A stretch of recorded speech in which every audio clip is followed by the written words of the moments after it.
Tapos meron pang balinghoy. Ayan ang tanglad, oh. Ang dami, oh.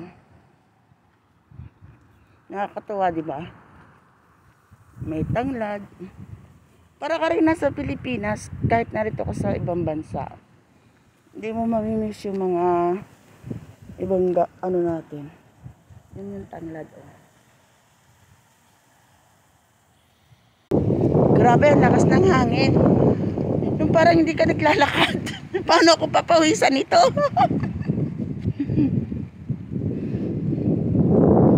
Ang hangin, oh.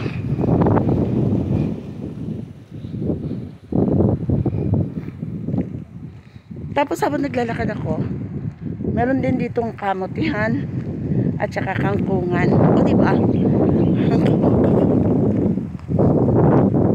Makita ko din sa inyo yung kamutihan. Parang ang tangos ng ilong ko dito, ah. Ito na lang kaya gamitin ko laging camera. Maganda ako, eh.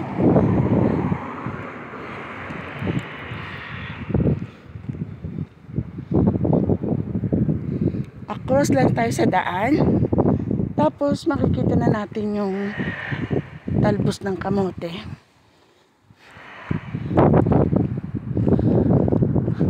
Oh, eto na tayo sa kamutihan ko. Oh, di ba? Yan yung talbos ng kamote. Ang dami ito. Ganyan. Diyan. Tapos meron din silang tinatawag nila na oregano. Diba ang oregano, gamot yan sa ubo at sa hika. Ang bango. Ang dami. Ayan pa, o, tingnan nyo. Puro dito, kangkungan talaga. Ay, kamotehan. Talbos ng kamote. Doon din sa kabilang meron pa rin.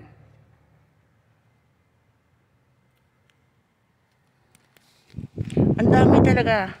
Nakakatuwa, no? Kaya habang naglalakad ako dito, lakad lang ako ng lumakad hanggang sa pagpawisan. Meron pa din dito sa bandang ito.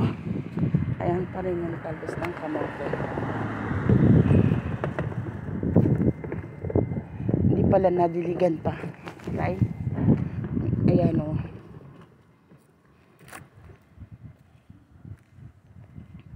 Nakakatuwa, di ba?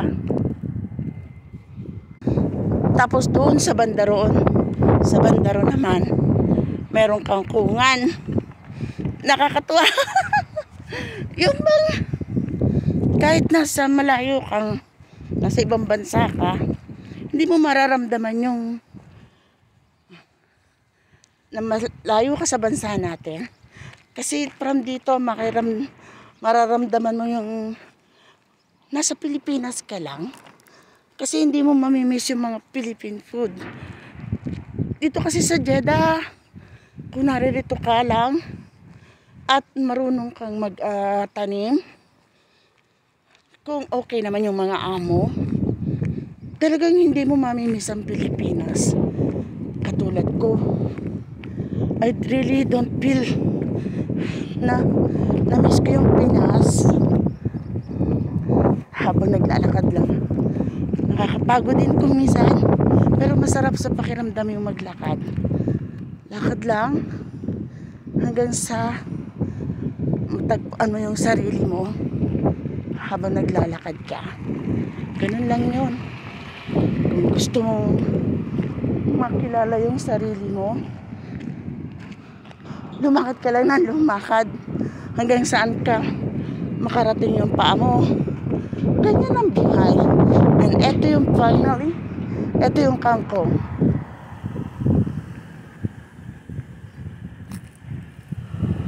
Ito yung kangkong, oh.